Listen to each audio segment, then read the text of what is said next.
Life में जब हम काम करना चाहते हैं और बार बार एक ही काम को दोहराना पड़ता है और हमें ये समझ में नहीं आता है कि कहाँ हमसे दिक्कत हो रही है और हम क्या गलती कर रहे हैं। जैसे एग्जाम्पल स्वरूप आपको बताती हूँ कि किसी व्यक्ति को डॉक्टर को दिखाना है और वो डॉक्टर को जाकर अपनी मेडिसिन भी लेकर आ जाता है।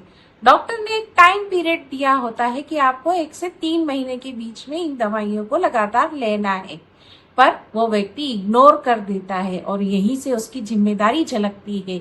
मैं डॉक्टर कीर्ति बेंडवाल वास्तु और चैनल में आप सभी का स्वागत करती हूँ।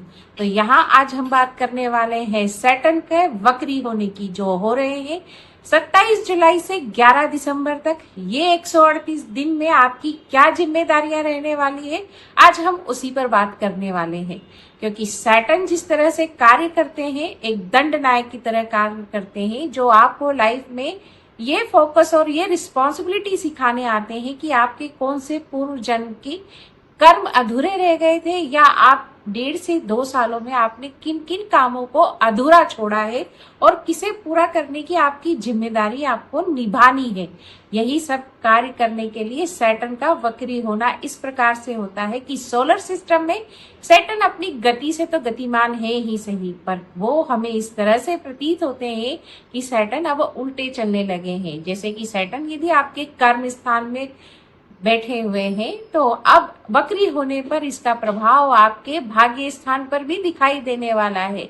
तो आज हम बात करने वाले हैं उन सभी 12 राशियों के लिए कि सैटर्न का वक्री होना किस तरह से आपकी जिंदगी में प्रभावशाली रहेगा, और आप किस तरह के लूप में यदि आप फंस चुके हैं और बार बार जॉब से रिलेटेड, बच्चों से रिलेटेड या अपने लाइफ पार्टनर से रिलेटेड आप जिम्मेदारियां नहीं निभाते हैं, तो वही जिम्मेदारियां बार बार लौट कर आती है। और वही लौट कर आती है तो सैटर्न वह कर्म आपको कंप्लीट करने के लिए सचेत कर रहे हैं कि ये 4 महीने आप अपने कर्मों को जरूर कंप्लीट कीजिए, उस लूप से बाहर निकलकर अपनी लाइफ को आगे की ओर लेकर जाइए।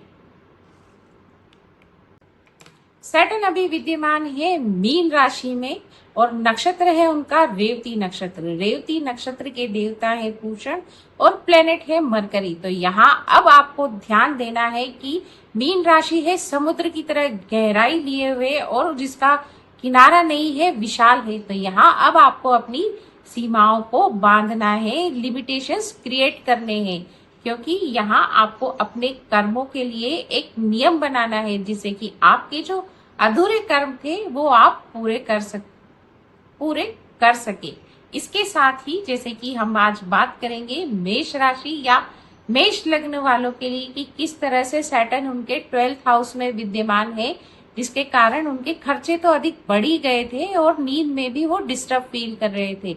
पर यहाँ पर आपको अब अपने कम्युनिकेशन पर ध्यान देना है, क्योंकि अब गुरु भी अपनी उच्च स्थिति में विद्यमान है। पर यहाँ वक्री होने के कारण आपको अपने पेपर वर्क पे तो फोकस ही करना है, साथ ही बच्चों से रिलेटेड कार्य पर भी फोकस करना है, जिससे कि उनकी एजुकेशन में कोई डिले आपको महसूस ना हो। इसके साथ